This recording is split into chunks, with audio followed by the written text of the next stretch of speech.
Exactamente, sí. Yo diría hacerlo muy cortito porque estamos con una hora de atraso y empezar inmediatamente el otro. Okay. Bueno, pues vamos formalmente a nuestro primer panel del día sobre el tema de perspectivas sobre la situación geopolítica y económica global, que de alguna forma se ha abordado ya en el día de hoy, pero ahora de manera más concreta, viendo la perspectiva desde Estados Unidos, desde Europa, China y Rusia, que están, digamos, en el centro de este gran debate geopolítico y geoeconómico a nivel global. Entonces, para hablar sobre el tema, la perspectiva desde Estados Unidos, tenemos a Rebecca Bill Chávez, quien es presidenta y CEO de Diálogo Interamericano, un gran think tank que está, digamos, en Washington y que aborda desde hace ya casi 3 décadas las relaciones interamericanas. Entonces, tendremos a Rebecca Bill Chávez para hablarnos desde la perspectiva de Estados Unidos el tema de geopolítica y geoeconomía. Sobre Europa, Mabel Berezin, profesora de Ciencias y Artes en Sociologia y directora del Instituto de Estudios Europeos de la Universidad de Cornell, está aquí con nosotros. China, el profesor Junyan Jiang, que es profesor de Ciencias Políticas del Instituto Asiático de la Universidad de Columbia. Y tendremos de manera virtual desde Rusia a Yury Sigov, quien es periodista, escritor y profesor de Relaciones Internacionales de la Academia Rusa de Economía, profesor asociado de la Universidad Estatal Rusa para las Humanidades. Él está en Moscú y estará con nosotros virtualmente en este encuentro. Así que para formalmente iniciar, cedemos la palabra a Rebecca Bill Chávez.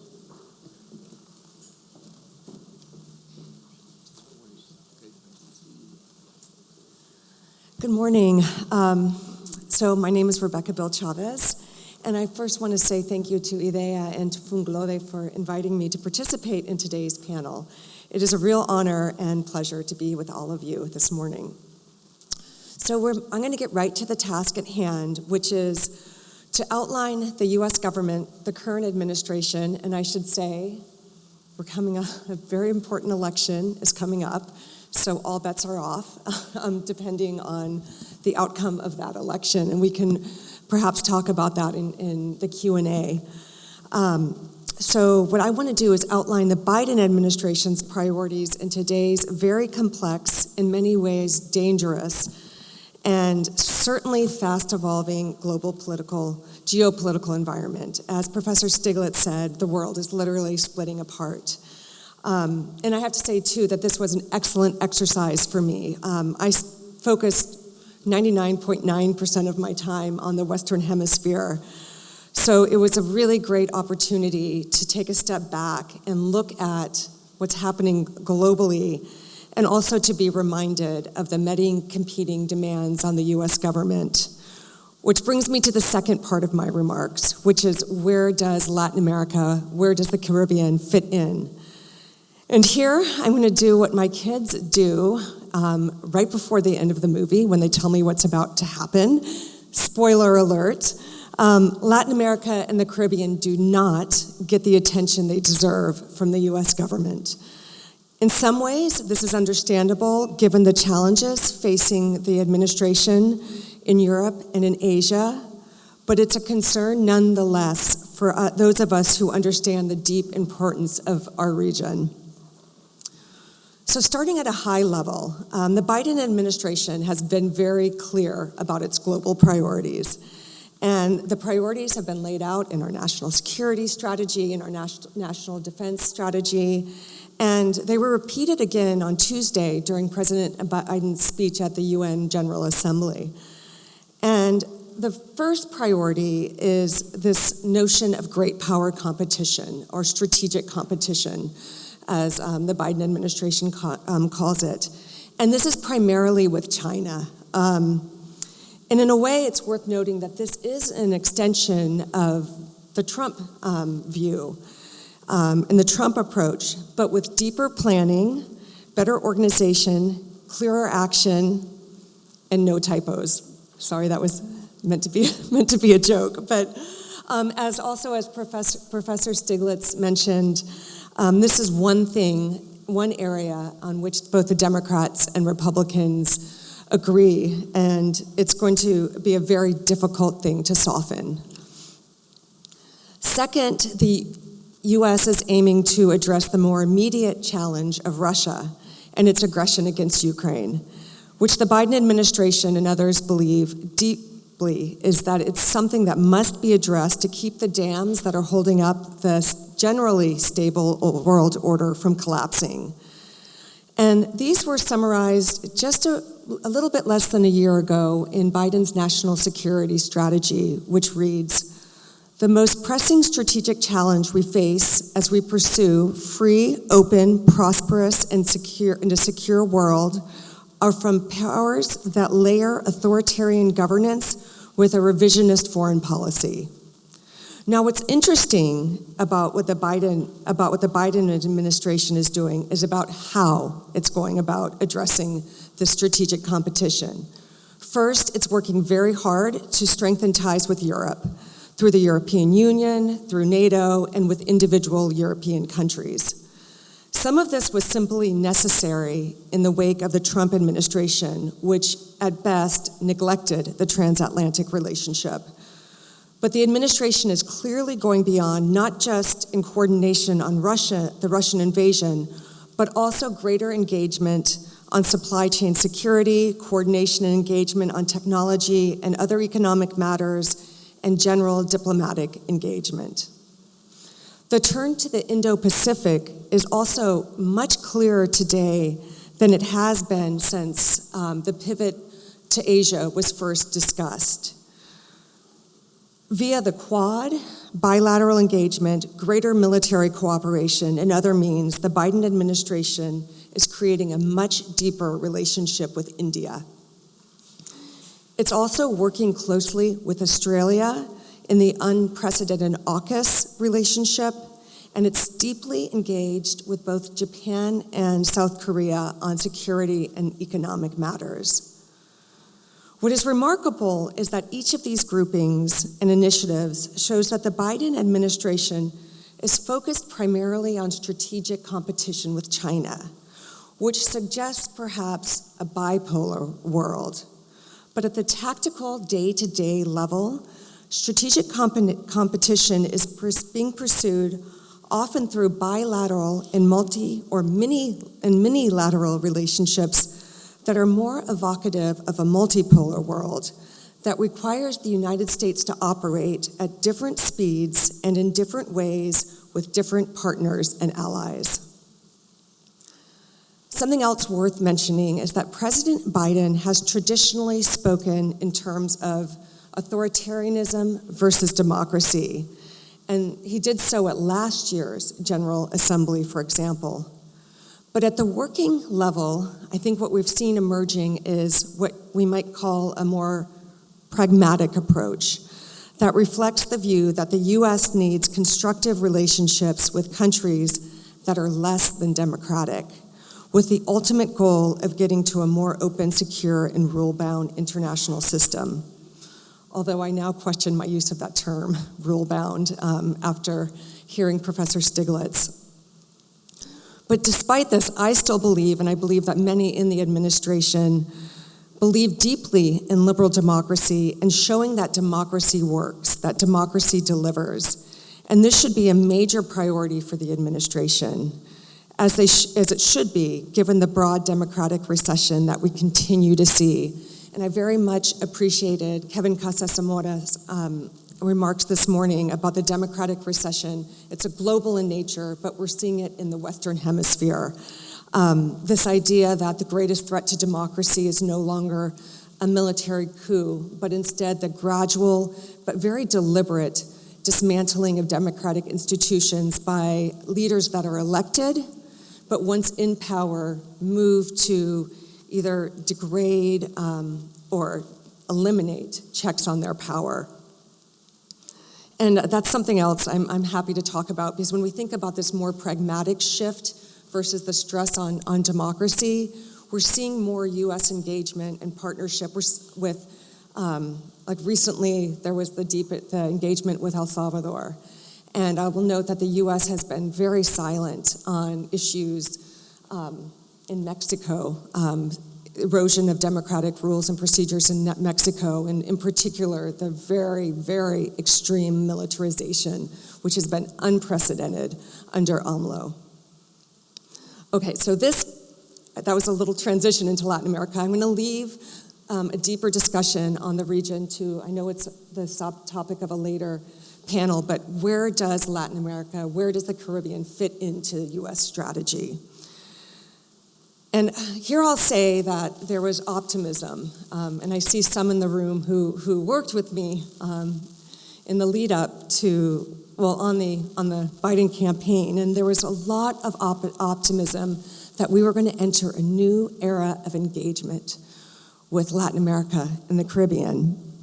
And there was a lot of hope that we were going to create a robust agenda, not just with the Northern Triangle, but with the whole of the hemisphere. But unfortunately, this hasn't happened.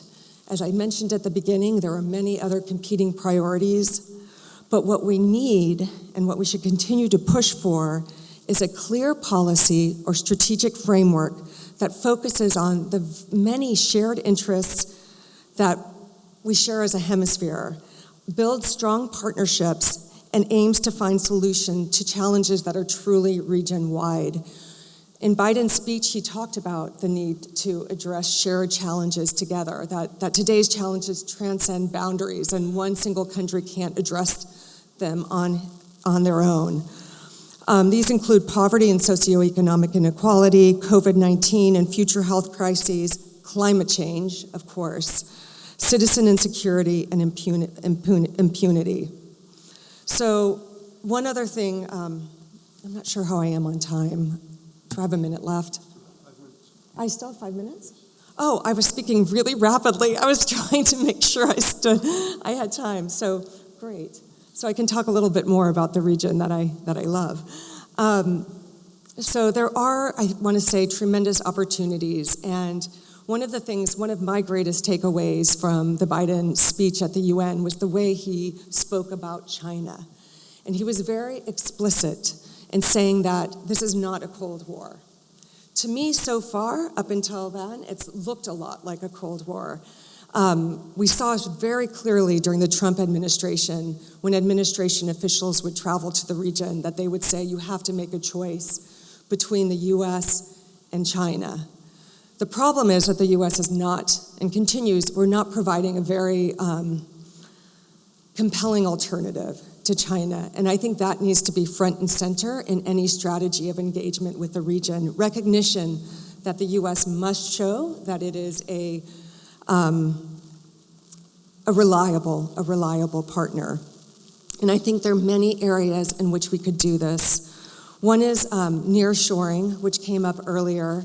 I agree fully that the term friendshoring is very confusing, but nearshoring, de-risking, we're hearing so much about it. We're seeing it happen in Mexico, but there's so many opportunities in the rest of the region. So I very much hope that we can see a plan that pushes this further, and much more when it comes to creating incentives for companies to move their operations to parts of the Americas that are closer and have easier access to the United States. After all, this is in the U.S. best interest.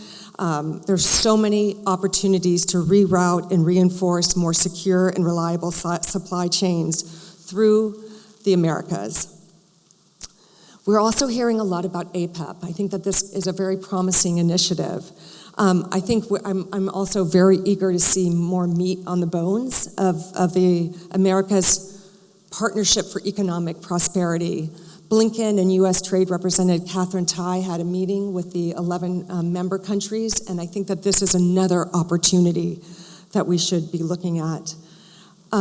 Climate change, which I know we'll have a chance to talk about in later panels. I mean, this is an obvious one. I mean, this is such a priority for the Biden administration. There's so many opportunities in the region. So climate change, I would mention health. And then finally, I'll mention migration. I think that we need to do better. The U.S., I think we've come a long way. I think at the Summit of the Americas, we showed that we recognize that this is not just about the U.S. southern border, but it's a hemisphere-wide migration crisis. And the LA Declaration, like I said, I think there's a lot in there that's good. I still think that the U.S. needs to do more.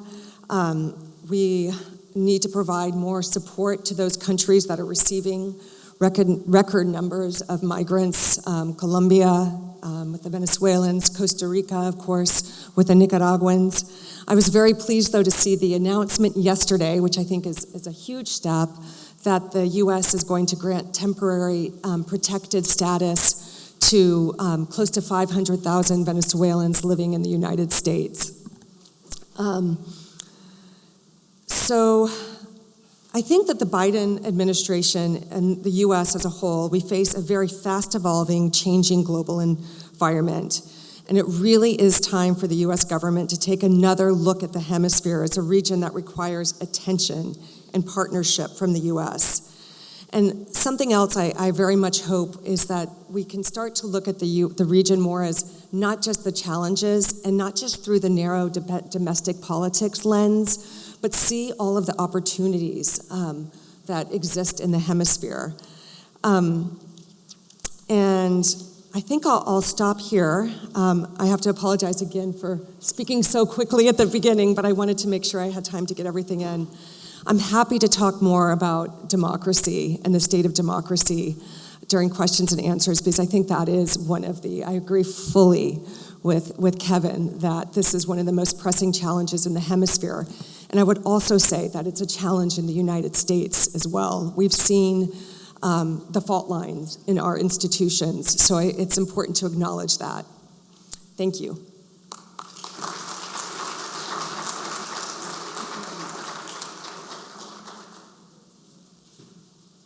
Bien, muchas gracias, Rebeca, por tan ilustrativa información sobre relación Estados Unidos y América Latina.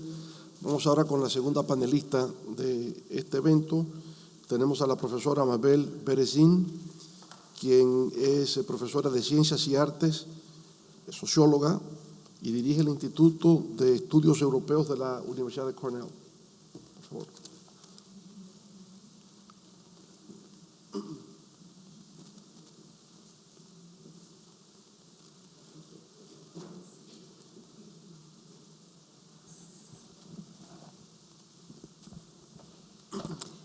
Okay, good morning, or almost afternoon. I want to thank you for the invitation to this very stimulating event, and for me, a very educative event, because in fact, my area of expertise has always been Europe, and I'm stretching a little to try to think about how we might connect, or I'm actually going to rely a lot on you to form the connections to Latin America. As I understand my role, I'm here to raise issues about Europe that may or may not affect others in the global economy and polity. And my talk today, in many ways, I think is going to be the most, I don't want to say depressing, but it's certainly going to be a talk about people who are not particularly enamored of globalization. The insertion of what used to be called extreme right parties into electoral salience and governing coalitions in Europe is the most important post-war political development in Europe, and it is not likely that these parties are going to leave the political scene anytime soon. And at this point, it is a misnomer to use the term far right, extreme right, populist, whatever, to describe these parties, in part because they're not only on the political scene, but they represent a complete redrawing in many ways of the political landscape. I'm going to begin, so I will be talking about the rise of the nationalist right in Europe and the intersection between the nationalist right and globalization. And I'm going to begin this talk where I had originally intended to end it. Because what is happening in Europe today, and there are different national iterations of this, i.e. France is not Hungary, is the emergence of parties that are slowly redefining themselves as conservative nationalists. And in some ways, they're occupying the space that the old and largely defunct Christian democratic parties used to occupy. And the thing about these parties, or none of these parties are in their own political space, are plotting to overturn the governments, their respective governments. In other words, this is not, sadly, there are people that have been working with Trump that has come to the fore, if not Trump himself, because he's not intellectually capable. He has a lot of gut-level skills, but he actually has people who have plans to rewrite the Constitution in ways that would be far more authoritarian in the American Constitution, that is. So that's not exactly on the agenda of the people, the parties that I'm talking about. They want to stay within their own, basically their own political, national spaces. And second, what's different, and I wouldn't even have said this 5 years ago if I gave a talk on this, they're very organized both internally and externally. Once they're doing better, that is externally, that is they talk to others like themselves. And while they may have used to talk in the past, now they're serious about actually forming coalitions that are viable across Europe. This morning, when I got up, I just happened to come through my Twitter feed, Giorgia Meloni's speech to the United Nations. And in many ways, I thought she saved me sort of summarizing what I would have summarized anyway. And I'm going to sort of quote a little bit from her speech because I think she was rather brilliant at actually laying out all the points. Of course, and Berlusconi, wrong Italian Prime Minister, Meloni, has been in power about a year. She is, at least her party lineages directly connects her to the old fascist party in Italy. This has been throughout all the, any newspaper that you want to pick up and read about this. And I'm not going to, it would take me another 10 minutes to go through her party lineage, but I would place her firmly in this sort of line of conservative nationalism. Her speech at the UN this morning hit, or probably yesterday, hit all the points, and I'll just highlight some of them. Nations must work together, although they must also be sovereign. We must help Ukraine. She has a very firm NATO position. But while we're helping Ukraine, what do we do about immigration? She quotes Pope John Paul II. This is a favorite of a lot of these people. She talks about how are we going to do humane policies. She brings up migration, and there are good reasons for that, given that she's in Italy. And her answer is not a particularly new one. The one she was talking about yesterday was that Europe has to develop the industrial capabilities of Africa so people do not want to get on boats and come to Europe. And this would be an obvious, Italy is hit particularly hard by migration because according to the Lisbon Accords, as many of you probably know, the first country you hit is the country that's responsible for you before you can leave that country and go anyplace else in the EU. So Italy is often the first landing point, particularly coming from Africa. She didn't have much mention of the European Union, although she's obviously collaborating with them. Ursula von der Leyen went to Lampedusa last week with her to look at the current refugee influx to that island.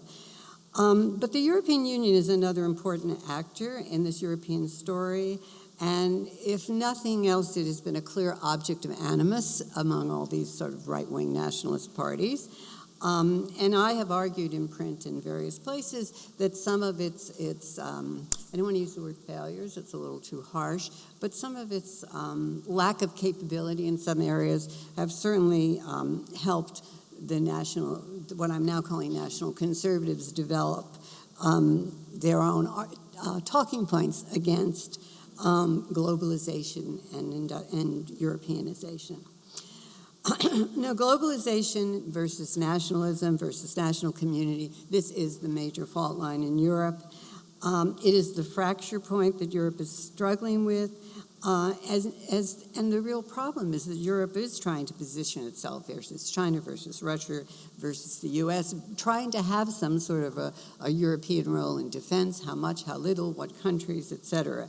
So it is a very real problem.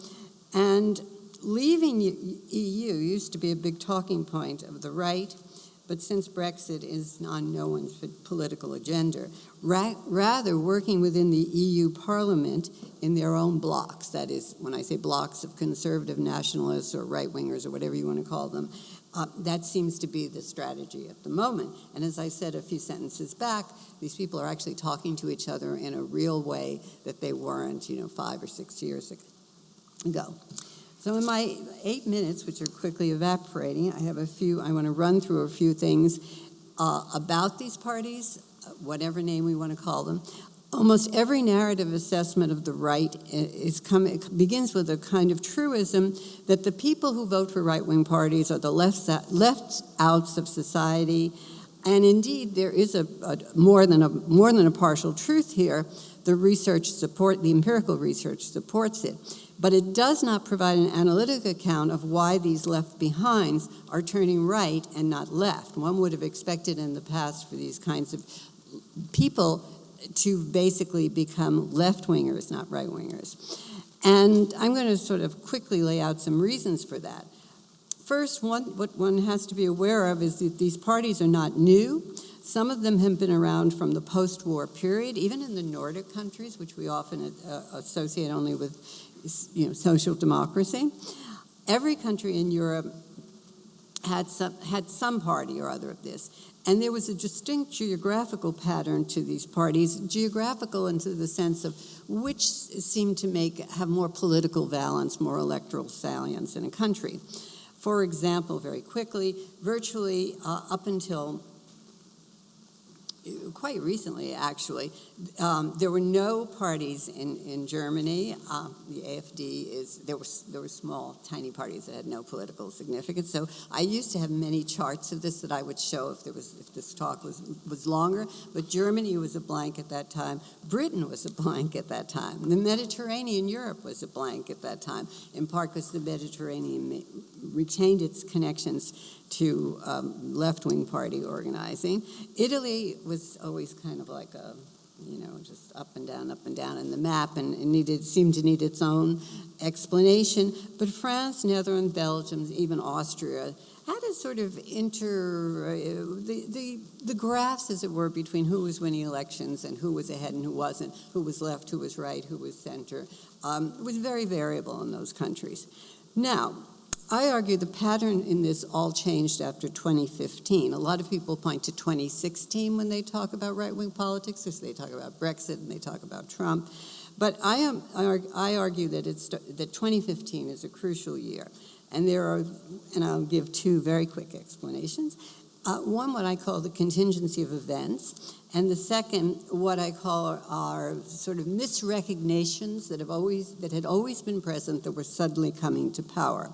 So quickly on the contingency events. In 2015, there was what I call a triple crisis. There was the security crisis. 2015 began with the Charlie Hebdo events in Paris, and there were a series of terrorist attacks in Paris that set off a kind of trans-European security scare, and that made not only migration, but dangerous migrants a problem.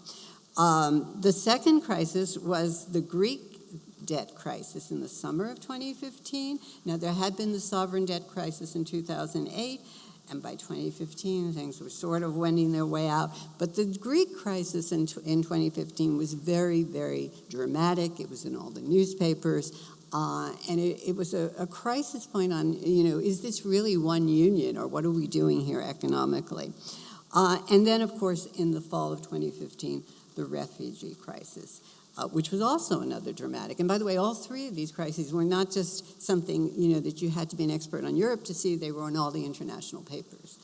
And again, this might be too strong a comment on the EU, but basically, at least in the popular discourse, in the popular imagination, there was some sense that these kinds of issues weren't supposed to happen. with the EU, and yet they were happening.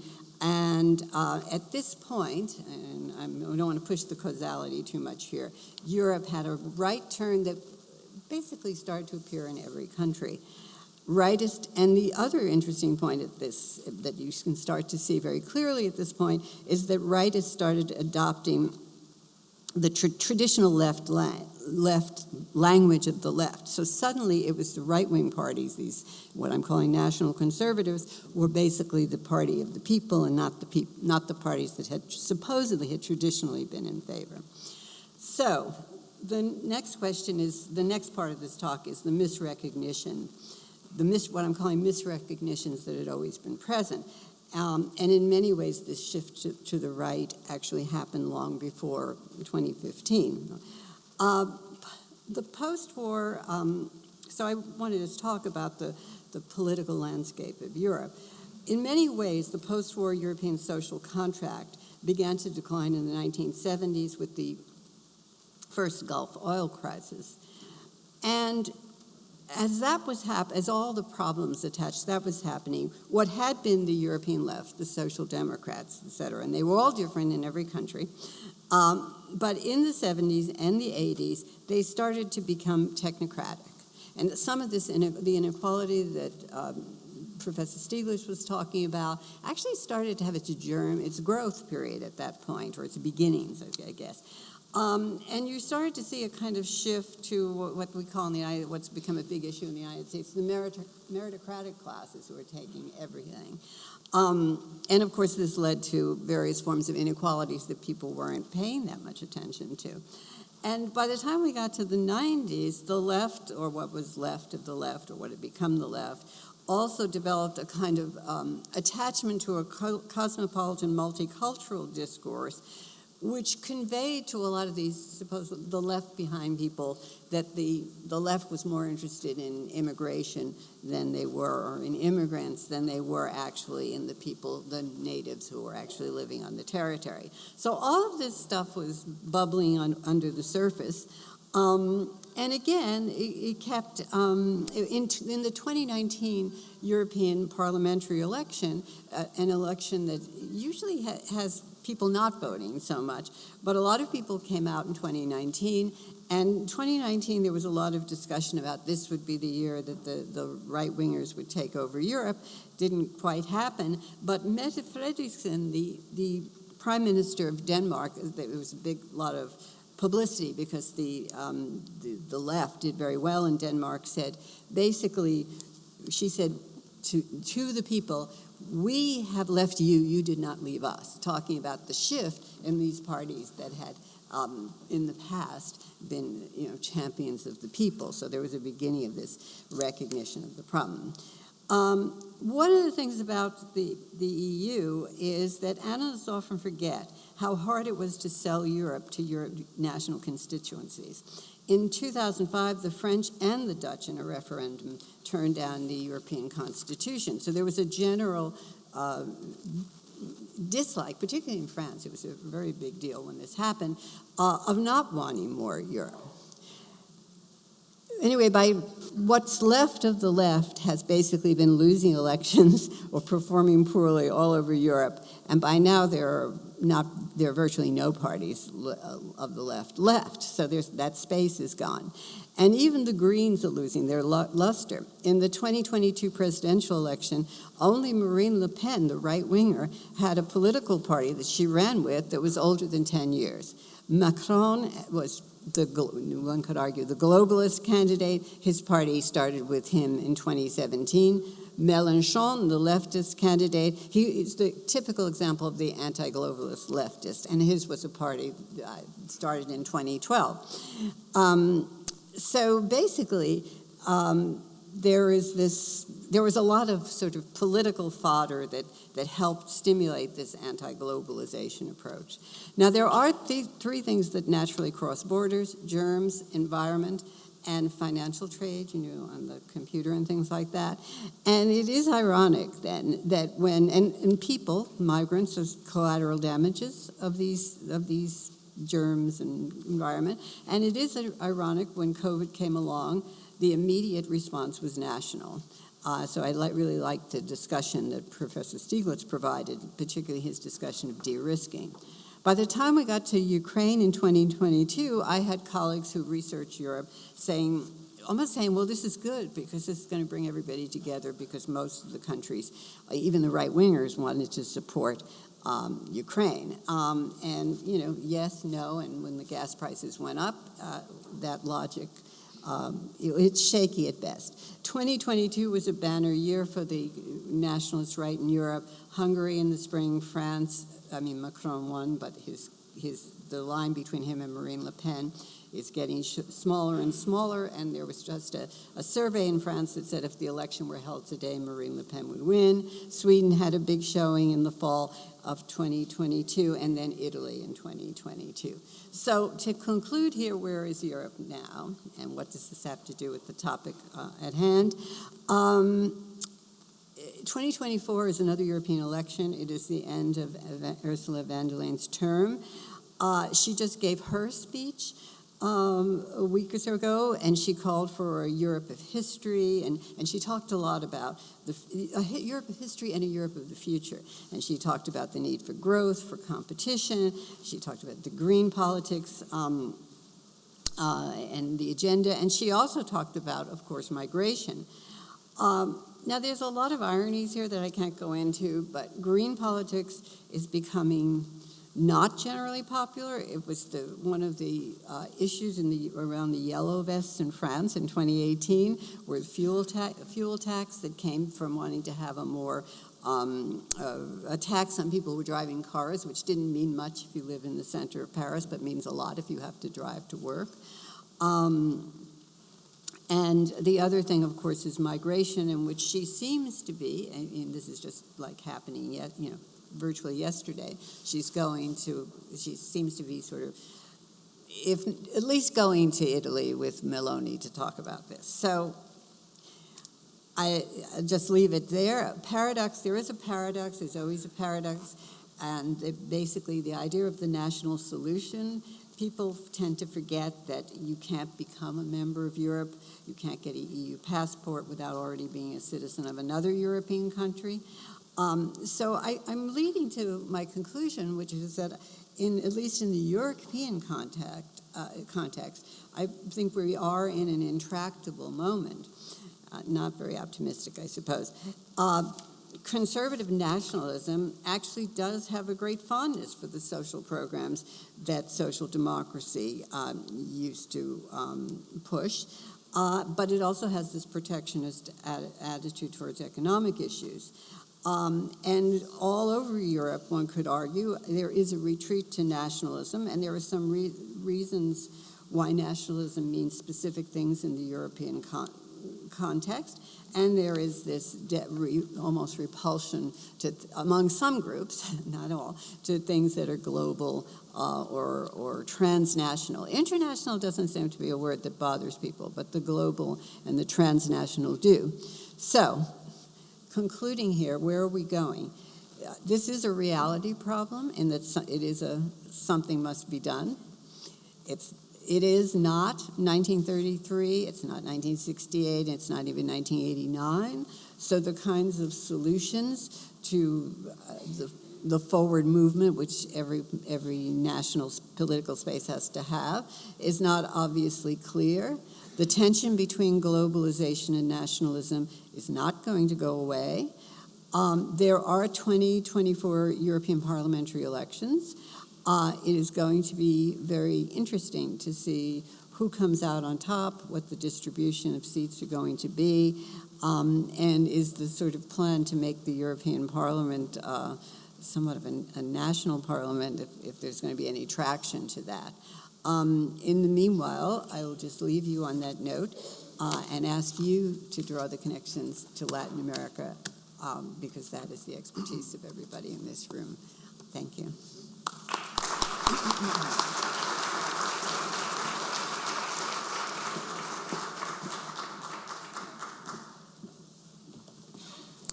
Well, thank you, Professor Berezin, for your very enlightening comments, for a better understanding of what's taking place in Europe nowadays. And I want to say we are running short on time. We're not on schedule. I don't want to be unfair, Professor Junyan, but we have to speed up a little bit. Now we have Professor Junyan, who is Professor of Political Science at the Asian Institute at the University of Columbia. You have the floor, sir.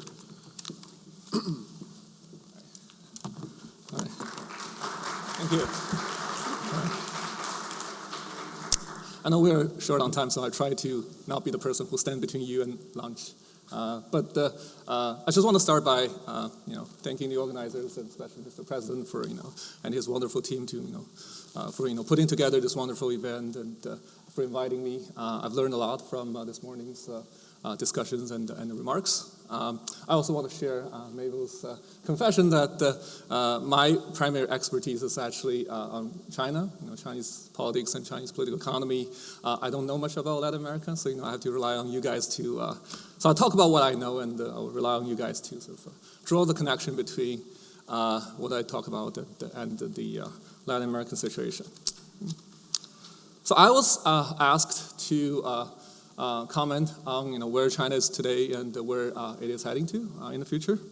And the way I think about these issues, and to shortly put, is if you think about China and where it is in the world today, right? It is this giant mass, or mess, depending on your perspective, that sits between the developing country and the developed world.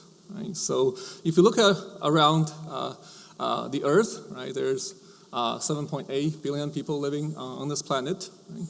About 1 billion of them live in what is known as the developed countries. Right? So countries that have an average per capita GDP over 15 to 20,000 US dollars. Right? Those are the countries where you have a vibrant economy with some advanced high value added sort of industries. Stable political systems, right? And most of the cases, those are countries that are U.S. allies. Right? But then, if you look at the other side of the distribution, you have another 4 to 5 billion people living in what we know as the developing world. Right? So those are the places where typically have an average per capita income less than 10,000 US dollars, right? And the economic and sort of life situations there are, fair to say, much less hospitable. Right? And then where is China? Right? China sort of sits in between these two categories. Right? So right now China has an per capita income of about 12,000 US dollars. Right? So not in the development bucket yet, but also certainly not a developing country. Right? It got there very recently and very rapidly. Right? And just heading back a decade ago in 2009, China still only had a GDP per capita of less than 4,000 US dollars. Right? But they really accelerated, right? Especially after the Great Recession. Right? And it reached the level of 10,000 in 2019, and it stayed there sort of until recently. So that's where China is. So if you were to ask, China's position, it is kind of in a limbo situation. It's there's a lot of neither nor sort of conditions there. Right? It's neither a developing country nor a developed country. Right? If you look at China, if you go to China these days, you see, there are parts of the country that look really like the first world. I mean, with very good infrastructure, fancy technologies, and very well governed cities. Right?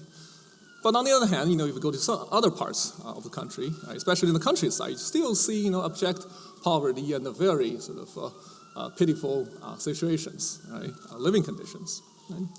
Internationally, it's the same story. Right? So we see these days, China is increasingly starting to play an active role in sort of global affairs, taking up the leadership role. Right? China, in recent years, has been the leading contributor of peacekeeping troops to United Nations. Right? And recently, you probably heard from the news, China brokered the reopening of diplomatic relations between Iran and Saudi Arabia, and not to mention that the recent expansion of the BRICS, right, and many other things. Right?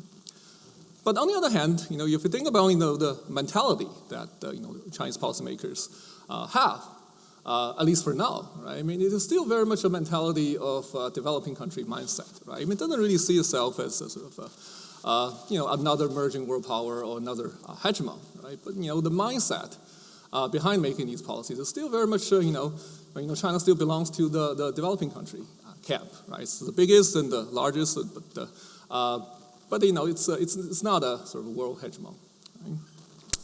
And multilateralism, right, is still something that the foreign policymakers are committed to, at least at this moment.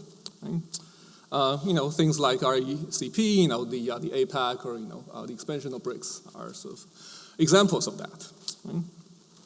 And also, if you think about what distinguishes between developed and developed, developing and developed world. I mean, China might be very active in terms of sort of the actual diplomatic affairs, but in terms of the cultural and institutional appeal, right, that this country and this region has, right, I mean, still at this moment are very limited, right?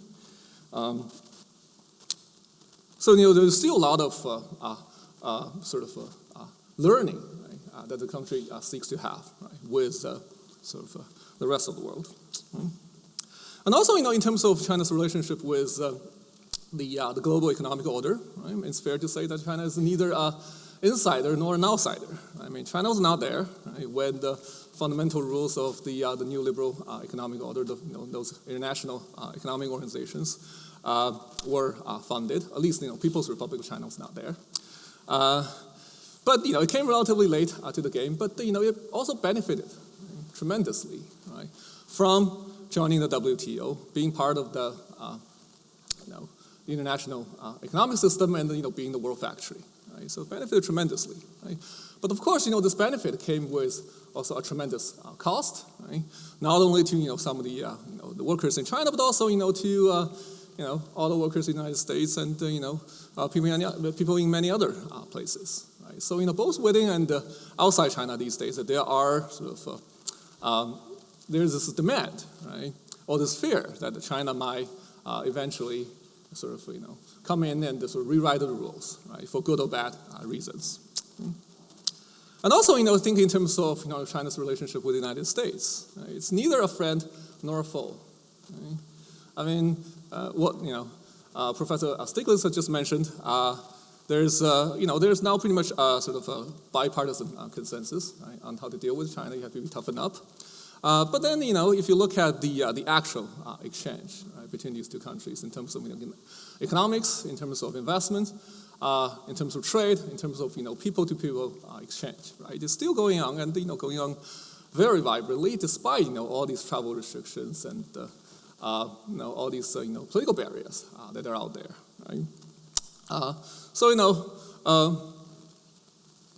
Despite all these geopolitical tensions, these two countries are deeply sort of intertwined and interdependent on each other, right? And you think about some of the global challenges that we have to deal with, whether it's the pandemic or climate change, nuclear proliferation, all these things, right?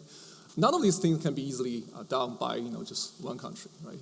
Both need the other side to to make the world basically work. Right? So that's sort of my take. Right? Now where is China heading to, right, in the future?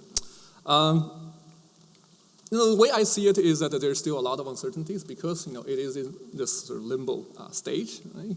There are both sort of domestic and international uncertainties. Domestically, of course, there is this big challenge of economic slowdown. Right?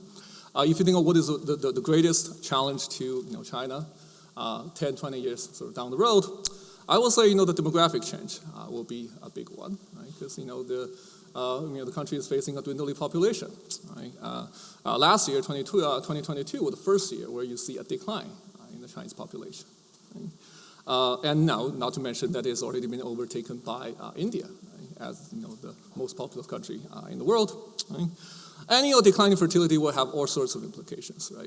For the supply of pension funds and the health of the real estate market and also just the supply of labor and productivity in general. Right? So that's one big challenge that China is facing at this moment. And of course, there is also this issue of post-pandemic recovery. Right? So the government borrowed a lot during the pandemic to finance the sort of the PCR tests and the many other things. And also, the business in general, right, was sort of in shambles during that 3-year pandemic, and due to these very strict COVID lockdown measures, right?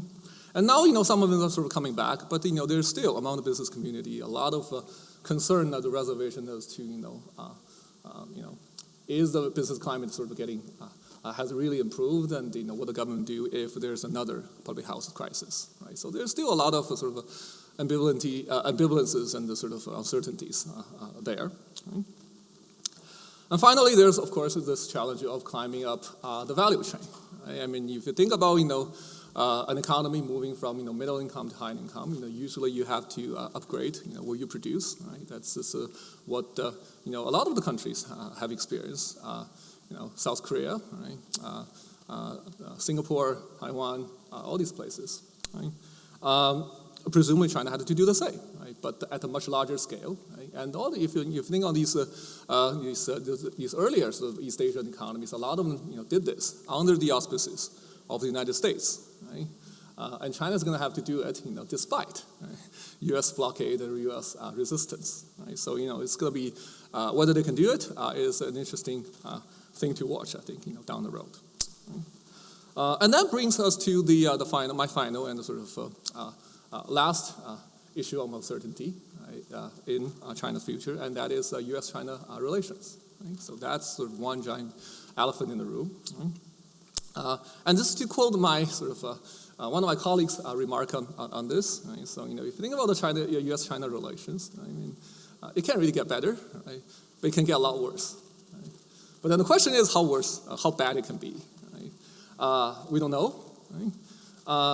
If you look at this geopolitically, there are a lot of flashing points in the Pacific Ring, right, near China and South China Sea, Taiwan, North Korea, right? And there are a lot of issues, right, where you can see sort of a potential conflict or clash between these two countries, right? But at the same time, there are also, as I would suggest, room for collaboration and cooperation.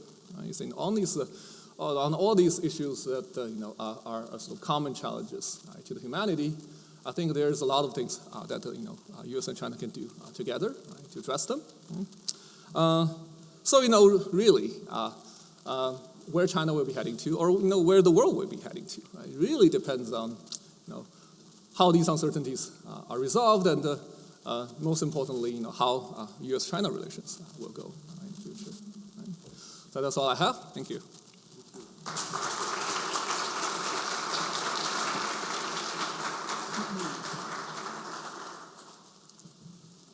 Well, thank you, Professor Jiang, for sharing with us your perspective about what is taking place in China now and where is it heading. And now we go to our final panelist, Yury Sigov, but we will have him online. Yury Sigov, as I said before, is a journalist, is a writer, and is a professor of international relations at the Russian Academy of Economy. Así que vamos a ver si podemos tener al profesor Yury Sigov en pantalla. Good afternoon, ladies and gentlemen. First of all, I would like to express my gratitude to the leadership of the Global Foundation for Democracy and Development, and personally to Mr. Leonel Fernandez for the invitation to speak on this esteemed meeting. Taking into account the world we live today and what problems humanity faces, I would like to express my opinion on a very important, not only actually for Russia and Russia's future, but at the same time, a very controversial aspect of our life for all other countries. The influence of disinformation in decision-making by leading world politicians and heads of international organizations. In my opinion, one of the main reasons for such political behavior of world leaders, it's not only in Russia, but in many other countries, could be either their complete lack of important information or deliberate distortion. You will probably be surprised to hear something like this from me. How come these people don't have reliable information if every ruler in modern world has at its fingertips a countless number of intelligence agencies, embassies, and missions abroad? How could these people not have real information if they travel all over the world and host exactly the same political travelers from various countries? Maybe they are misjudging something important. Or are they given information that suits them exactly and not information that actually informs them about what is happening around them? Unfortunately, there are many examples of such self-deception by leading world politicians, and their further erroneous actions are precisely based on erroneous and clearly unreliable information. The same military conflict which we're facing now between Russia and Ukraine clearly shows that price ordinary citizens have to pay for the fact that decisions made by politicians were based on completely false and in many ways deliberately misleading information. It is also significant that the Ukrainian events are just the tip of the huge iceberg of completely unprofessional decisions and political actions that the rulers of almost all the leading states in the world are guilty today. Examples of such approach are recent events in Sudan, Iraq, Libya, Afghanistan, and the situation is developing in such a way that it's more convenient for leaders now, and not only actually in Russia, to have as their closest advisors those who tell you only what is convenient for you and what would you like to hear. Now let's look at this information for the Russian media that is the highest political level above the United States. Since I worked as a journalist in the country, in the United States in Washington, D.C. for more than a quarter of a century, I was always amazed by the desire of all Russian leaders to make friends with the United States by any means, to become some kind of faithful colleagues and partners of America. Even in those cases when the United States showed complete contempt and disrespect for the Russian Federation, Moscow always made concessions, pretending that it's some kind of gentleman in international relations. Therefore, today, the Russian media are actively assessing the chances of those U.S. presidential candidates who could at least somehow improve Russian-American relations. And on the basis of such attempts to pass off wishful thinking, the policy of the country's governing bodies towards the United States. It's also worth considering that almost all the top officials now, and in Russia in particular, are simply accustomed assessing not only the future of international relations or building up international foreign policy, just accustomed in the inner circle telling them only what they would like to hear. Accordingly, the so-called ruling teams, and in Russia in particular, are formed and include exclusively people who, in their views and concepts, are suitable for the first person of the state. Of course, in general flow of deliberately distorted information, the media play an important role, both local and international, processing influential circles close to decision-making in a format desired by the rulers. And here again, I would like to touch upon the most important global conflict today, the situation around Ukraine, and I think from this conflict depends also where Russia will be going to. I am sure that not a single person, even in the worst dream, could imagine during the collapse of USSR in 1991 that its two constituent parts would fight each other, kill citizens of the opposite side, destroyed everything using the most modern types of weaponry, taken prisoners military personnel and civilians, and then host delegations of various kinds of peacemakers from around the world who still believe in the diplomatic possibility of resolving this bloody conflict. I would note that such a clash is far from the first on the territory of the former Soviet Union.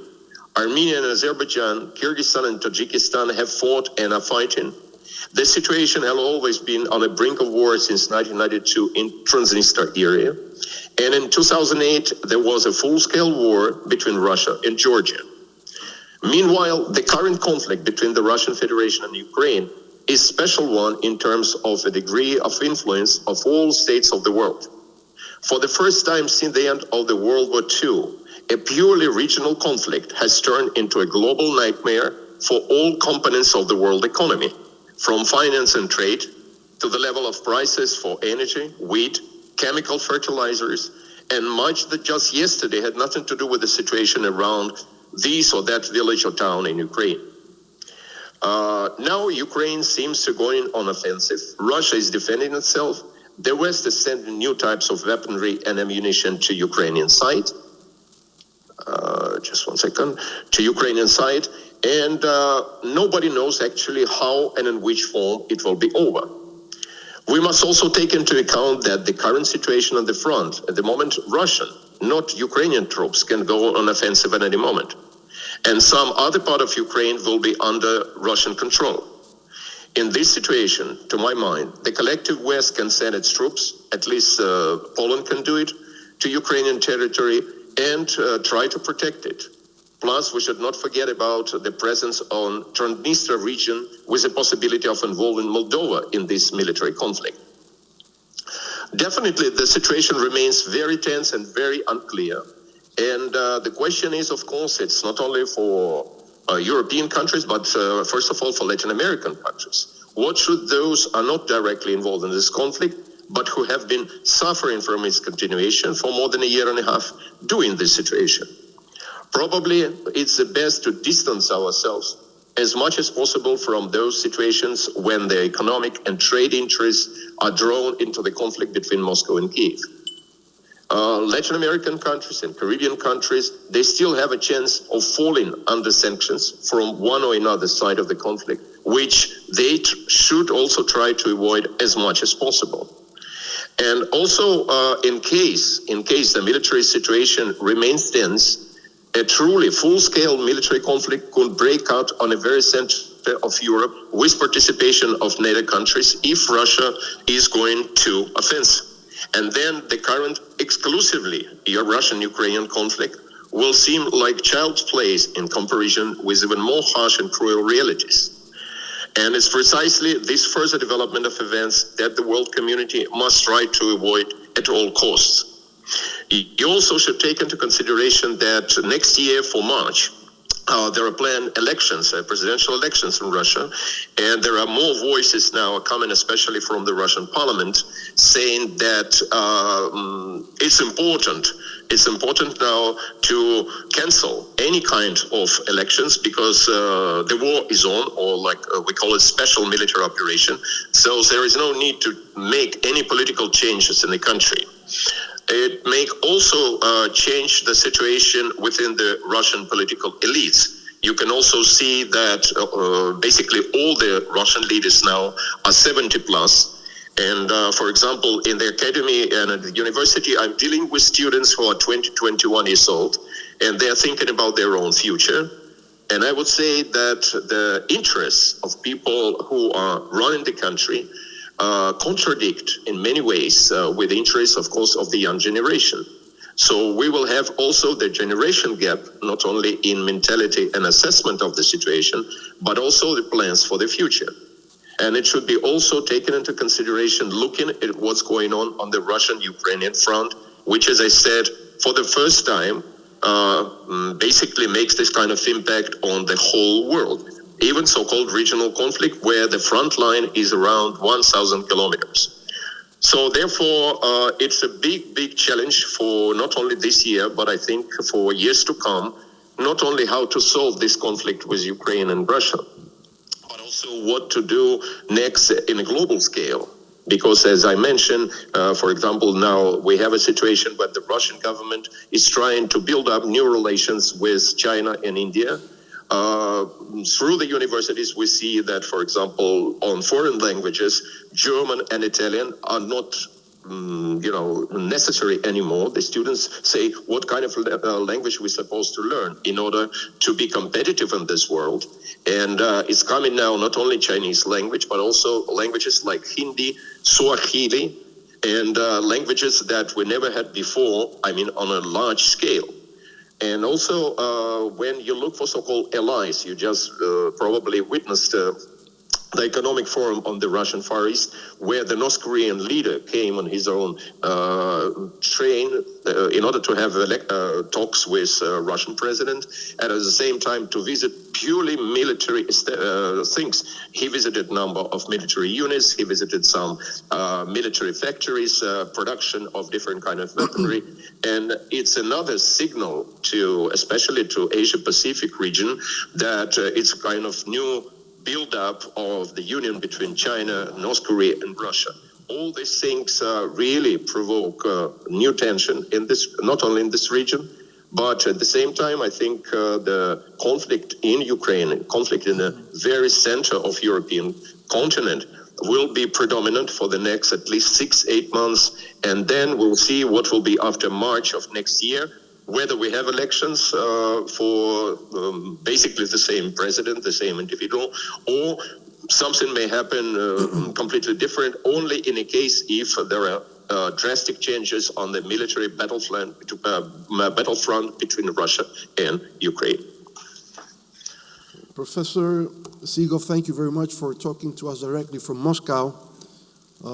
And I think we have ended this panel. I apologize to the panelists and to the audience because due to the time constraint, we'll not be able to have the Q&A session. But we'll follow up at the conclusion of this forum. So thank you so much, and we want to say thank you again and a round of applause. Thank you.